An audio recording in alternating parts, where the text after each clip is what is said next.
All right, it looks like I'm live. I wanted to do a live video today instead of make my normal videos because I've got a humongous topic, actually a whole batch of about 11 or 12 movies that I watched that I wanted to talk about. That it wasn't manageable to make a video on its own about this whole topic or each of the movies. These are American Western noirs, and Criterion Channel has had a special this month, and it should be up for the next month or two or three, called Western Noirs. These were movies made in the 1940s and the 1950s, Hollywood Westerns that they're also putting the label noir on, Noir.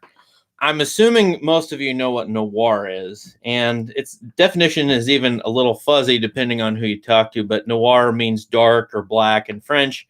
And these crime movies, these sort of dark detective movies about cities, about dark shadowy alleys and femme fatales and gangsters and sort of nasty detectives. Even these movies are familiar to us. You just think of Chinatown, which is a little bright, I suppose. What noir movie would everybody know?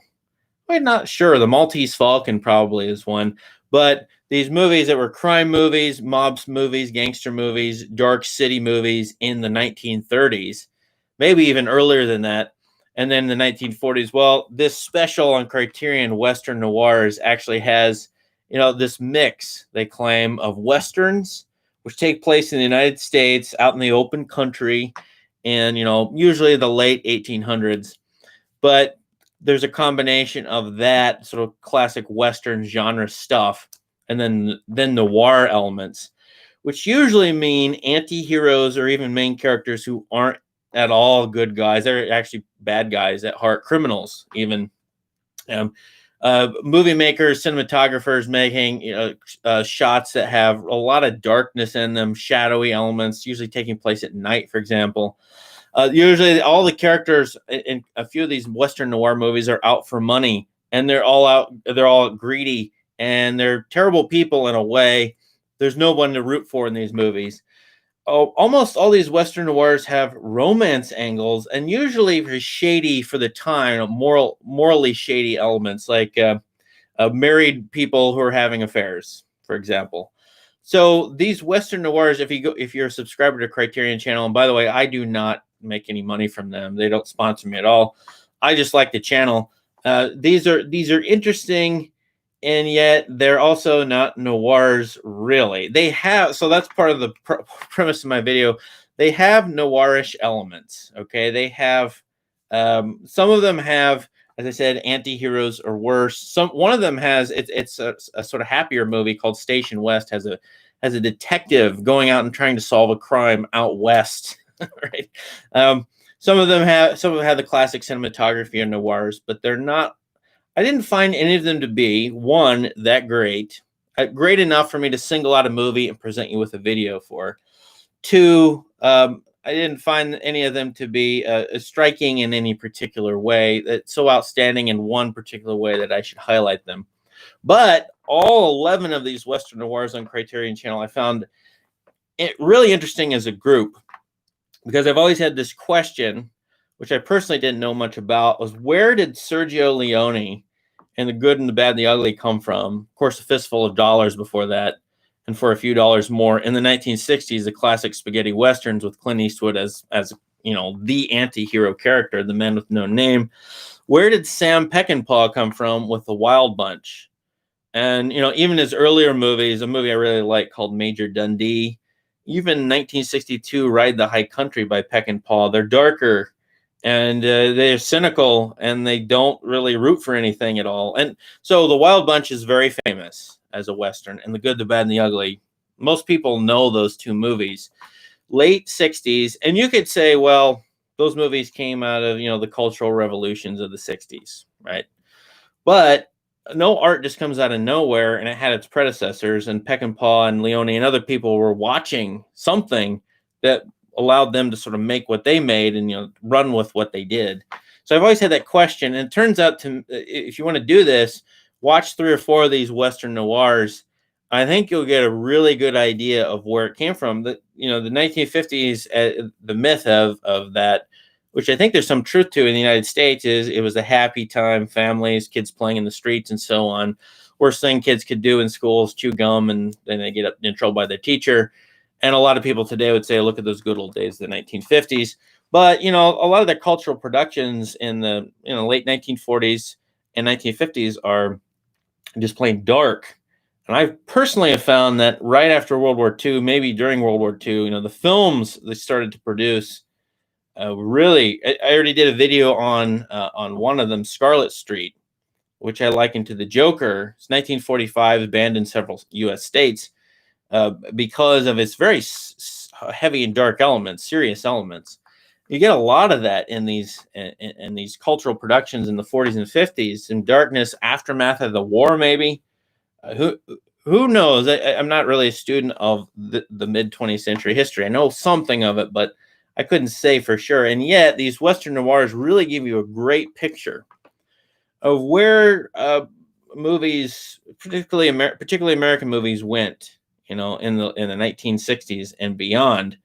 And so I would recommend watching a few of these if you're a Western fan. I sort of am, but I'm not. So I know enough to be dangerous with Westerns. The ones that I would recommend from the Criterion Channel, and this is for anybody, you don't have to have the Criterion Channel to watch these. There's one by Fritz Lang. I have some people on my channel who love him. Rancho Notorious. Personally, didn't love this movie, but it has some really interesting things in it, so you might try that. The Naked Spur. This is a Jimmy Stewart Western, 1953, I think. Anthony Mann is the director. What I find interesting about this movie is its basic game theory. And if you were to take a game theory class, or great for psychology, so it's game theory, psychology, the Old West. It's about politics as well. It has all kinds of things in it. What this is Jimmy Stewart's a bounty hunter, and he's going to find a guy who's worth, I think, $10,000. And he runs into a couple other guys, and he enlists their help. And one of them is crazy, and one of them is sort of a Prospector Pete character, if you know Toy Story 2. And so Jimmy Stewart and these other two guys have to decide, well, are we going to work together and bring this bad guy in, they capture him, in order to share the bounty, $10,000 split three ways, or are we going to kill each other, and whoever wins can keep the $10,000? So Jimmy Stewart is an anti-hero in this because he's out for money, and the trade of a man's life for money, $10,000, and the idea that he's not going to work with these other two guys, and that he might have to get rid of them in order to get his bounty. I mean, that's a really interesting premise. I didn't love the movie overall, and it does have a romance angle to it. It has Janet Leigh in it, if you know Psycho, and it's a pretty it's pretty silly. So all these movies have romance in them, and because they're trying to appeal, I think, the primary reason, to a wide audience, ladies and gentlemen, all ages. And a guy could bring his date to these Western movies, and the romance angle would be in there. And you will find, as a contemporary person in 2020, the scriptwriter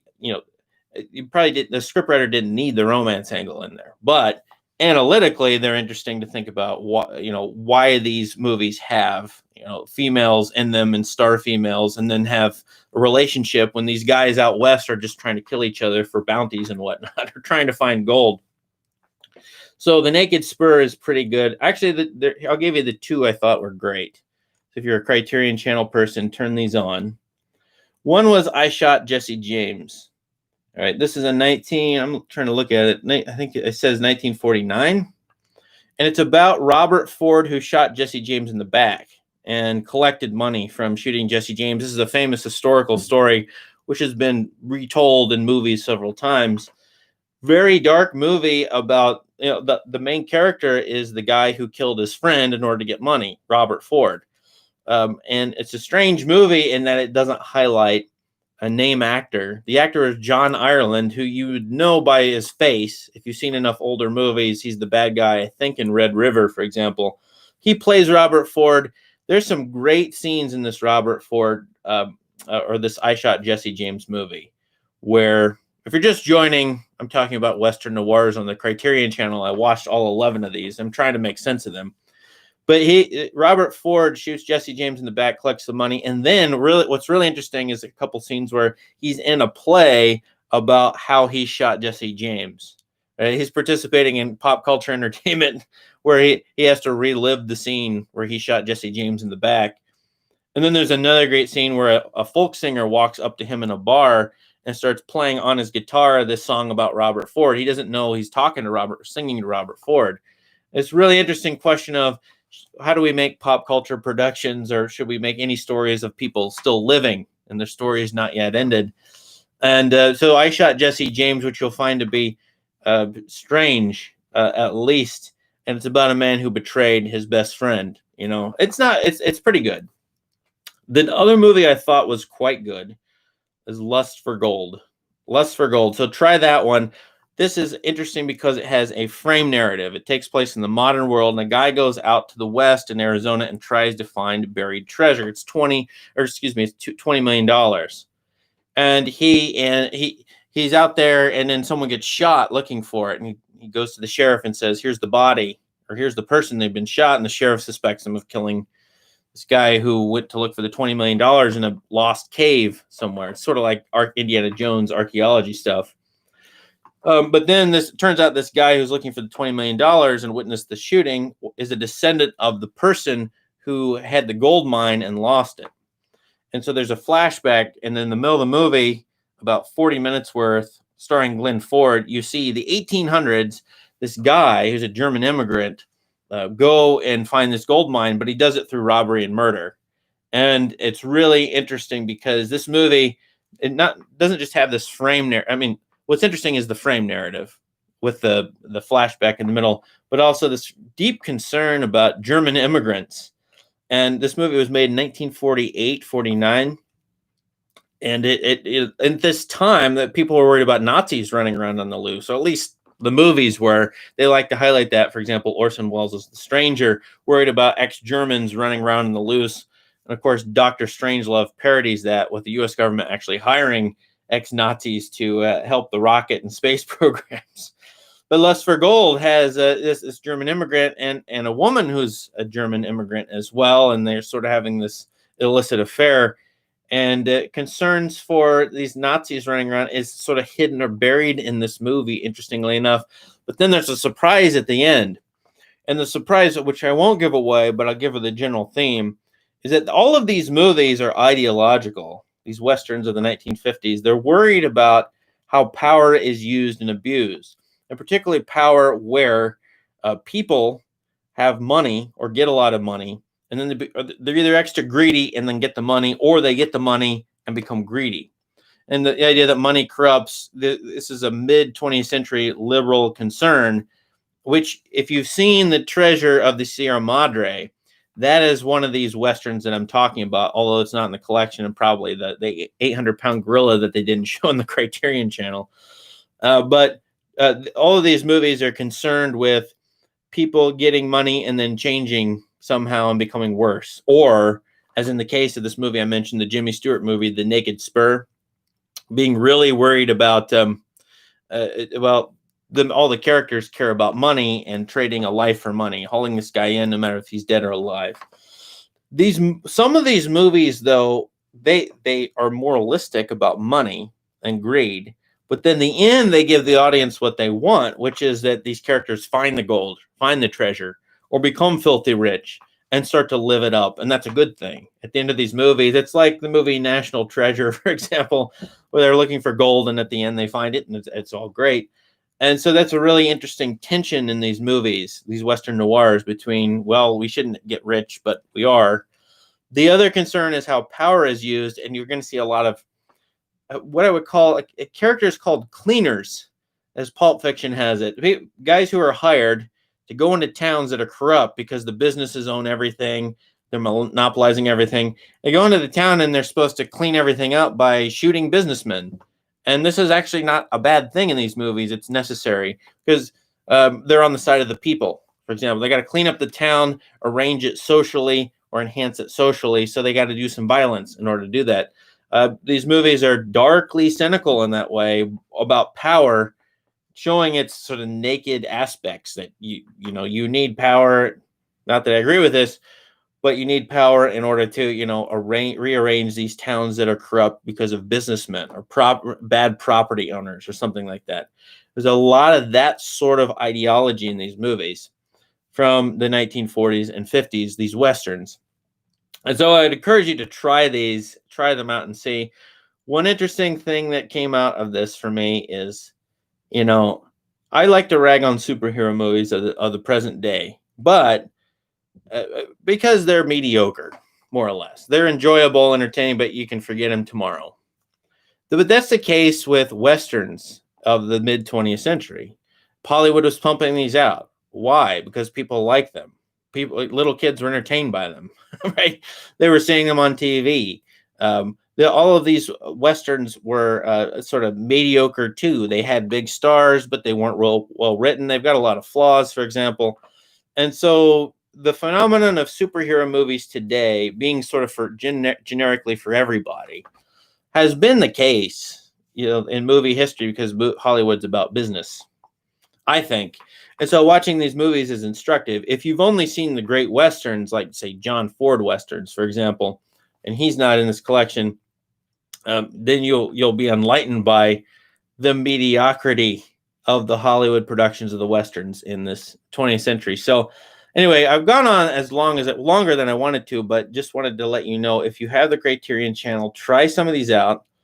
If I get into the description of this video, I'll post some of my reviews on it, but thanks for watching. And this will be my video for today, is try to post on these Westerns. Later, I have other videos coming up on Friday, is one of the Coen Brothers movies, which is a great movie. All right. Thank you for watching. Thank you for liking. Thank you for everything. Really appreciate the audience and the great comments I have. See you later.